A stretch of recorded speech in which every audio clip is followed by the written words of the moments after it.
Une famille a dû transporter le corps de son père décédé sur plus de 500 mètres. La raison, le chemin permettant d'accéder à l'habitation de l'homme s'est partiellement effondré et il a été fermé par la mairie. Alors, comment est-ce possible et surtout, est-ce que ça peut arriver ailleurs? Prends un café, je t'explique.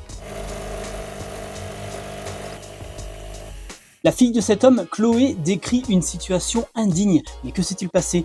Eh bien, l'histoire se déroule en Haute-Savoie, dans le village de Salles. L'homme qui est décédé s'appelle Antoine. Il vivait depuis 35 ans dans une maison qui se trouve au bout d'un chemin qui appartient à la commune. Mais le terrain s'est effondré, le chemin n'est plus praticable et il est impossible de le restaurer. Il a donc été interdit d'accès par la mairie. Sauf que c'est le seul moyen d'accéder à la maison. Alors quand Antoine est mort à l'âge de 74 ans, Chloé a dû porter le corps de son père sur un brancard, aidé par son frère, sa sœur, sa mère et aussi par 2 employés des pompes funèbres pour le remonter jusqu'à leur voiture. Est-ce que c'est un cas isolé? Eh bien figure-toi que ça pourrait bien arriver ailleurs. En fait, il faut savoir qu'une mairie est contrainte d'entretenir les voies communales, mais pas les chemins ruraux. Et la maison d'Antoine se trouve au bout d'un chemin rural qui n'était donc pas entretenu depuis 30 ans. La mairie avait proposé de jouer le rôle de médiateur entre les propriétaires des différents terrains pour créer un autre chemin à travers le champ d'un voisin. Mais il fallait se lancer dans des procédures en justice et Antoine ne l'avait pas fait. Il est donc resté enclavé pendant 16 mois jusqu'à sa mort. La mairie explique aussi que cet ancien moulin dans lequel vivait Antoine avait été transformé en écurie,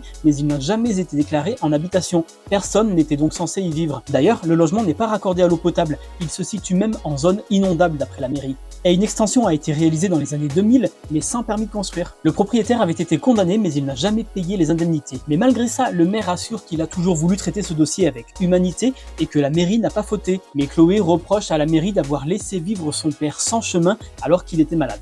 Et toi, tu connais quelqu'un qui habite au bout d'un chemin? Est-ce qu'il sait s'il s'agit d'une voie communale ou d'un chemin rural? N'hésite pas à lui envoyer cette vidéo et à lui poser la question.